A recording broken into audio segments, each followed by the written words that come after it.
What is the most dangerous thing people don't realize is all that dangerous? Getting in and out of a wet shower or bathtub. The pin setters in a bowling alley. They are well over 1,000 pounds of mechanized death by steel and moving belts.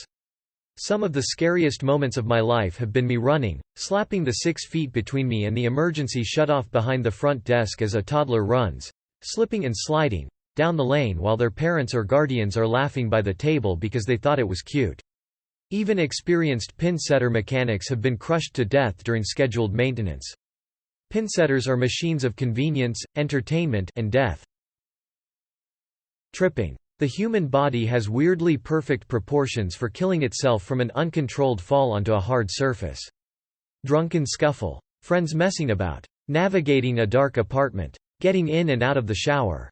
Hurrying up or down stairs. Any of these that result in your head falling from about standing height and hitting the floor or concrete or a rock can very well kill you or somebody else. Lots of people have had their lives ruined by this as they either caused someone to fall, fell themselves, or had a close family member fall. One bad fall in a drunk fight turns it from a scuffle to manslaughter. The ocean. One change of the tide and you can be a goner if you're not paying attention. Water. Not even joking. I've been sent photos by people who had the grand idea of placing a swimming pool on the balcony of their third-floor flat and showing them filling it. They get annoyed when I tell them to stop right fucking there and empty that shot before they kill someone. Because some people don't understand that water is pretty fucking heavy, and when you put a 5,000 L swimming pool on your balcony you've essentially parked a tipper truck on it. Crowds. Pressure washers. The more powerful ones can inject water into you through your skin if you put a body part too close to the nozzle. 2000 psi pressure washer operator here. I showed a colleague that was using it barefoot. Yikes. A stack of cardboard. Maybe 10 layers. The stream sliced through all of them in a single pass, clean as a razor cut. Did the coworker go, "Huh, that's weird," and continue on? He was quite shocked. An Indian from rural India that hadn't seen much of technology until he got to the US to go to university. He was a work-study on a student visa. Smart guy, really, he learned fast, but there were lots of hazards he just hadn't been exposed to. And this is the real reason for warning labels. People think it's only because of dumb people, and I'm sure that's part of it, but a lot of it is just that people don't know. You can be smart and still have blind spots in your knowledge. Being smart means you learn fast, not that you know everything. Any high-pressure fluid, honestly. My dad used to be an electrician on a nuclear submarine. The reactors use extremely high-pressure steam to move thermal energy around. The pressure is so insanely high that you literally cannot see it if it leaks out of a pipe. If the sensors detected a leak, the way they would search for the leak would be to hold a broom in front of them as they walked around the mechanical systems. They knew they had found the leak when the broom's bristles got spontaneously cut clean off. And hydraulic systems are just as terrifying.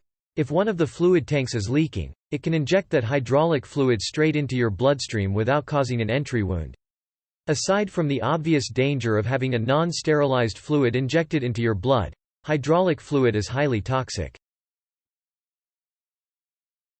Using non-ladder objects to reach things out of reach. Probably not the most, but a disturbing amount of people seem to think wild animals won't try to hurt or kill them. Stress. Cars. It's pretty easy to get killed on the road. You gotta have some respect. So don't drive sleepy, and don't look on your phone. Pay attention. Bright colors in the wild. Don't go near. I used to teach scuba diving. I told classes that if they saw something that was really pretty, really ugly, or not afraid of you, don't touch it. Small spelling correction. Oops. Using rocks from a river to make a fire pit. Yes. Was living in the bush for a while and some others had decided to make a fire pit, but hadn't known about this. Luckily it was later in the day, and by the time the rocks heated up and exploded everyone had left for bed. But definitely use some rocks. There was another fire pit made without any stones, and eventually the roots of the trees caught and was just slowly burning beneath the ground. It took roughly 60 liters of water to put out, and the ground just sank a good foot or two. I'd read something like that happening a few weeks before on Reddit, so recognized immediately what was going on when I saw the smoke, well after the actual fire had burned out. So thanks random Redditor that posted about this happening to them. Edit. A bush to the bush. It seems to be a problem lol. It was a forest. But New Zealand forest, so, bush. Let your rocks dry out, or use some further up the bank from the river so they're less likely to contain as much water. Shenandoah Reserve, South Island NZ for any curious. Today I fucking learned. Didn't know any of this, but it makes perfect sense. This is why I spend so much time reading through these posts. If not, I'd be posting about my recovery from exploding rocks after petting the pretty bison in a really crowded venue. Flammable stuff that's underground can catch fire and it will burn, but it burns very slow, until it hits something in open air and then it can erupt into a hotter, faster fire. Burying something and then catching it on fire is basically one of the ways we make charcoal. The Centralia underground coal fire started in 1962, or earlier. That might have just been it was discovered, and it's estimated it will be another couple hundred years before it burns itself out, for instance. Please explain this. Some rocks can have trapped water inside them. You heat them up and they become time bomb fragment grenades. Passengers should never rest their feet on the dash of the car. Because when the airbag does its thing, it has only one way to go. Several terrible things can happen at this point. 1. Your knees get pushed into your face, and I won't paint that picture. Or, 2. Your hips are dislocated. Getting drunk. Ice, black ice is extremely dangerous. My grandpa was putting salt down after an ice storm the day after Christmas. My dad was in town visiting and insisted Grandpa stay off the ice. Grandpa fell right in front of my dad, hit his head hard. Woke up once in the hospital when my grandma was by his side, and then passed.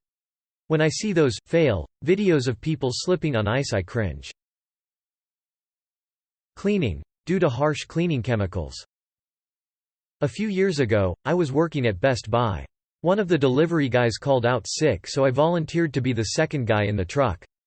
About midway through the day, we stopped at McDonald's to use the bathroom. When we walk on, we were instantly hit with the most acrid, intense smell of chlorine. My eyes instantly watered and it stung my nose and out just to breath. Didn't think anything more than someone use a lot of bleach to clean. The next day both me and the other delivery guy had called out sick cause we could barely breath. It took us both a few days to get back to work.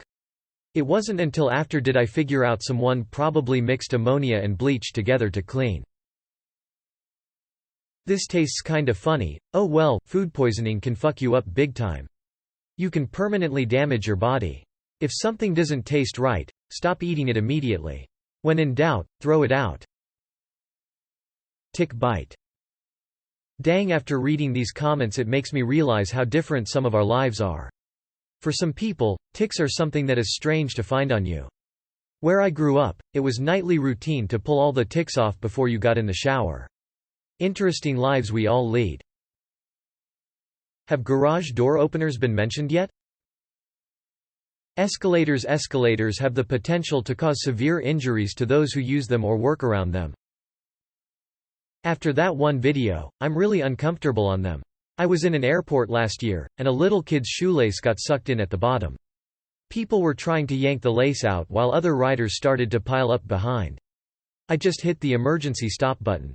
Friendly reminder, it's there for a reason, don't be afraid to use it.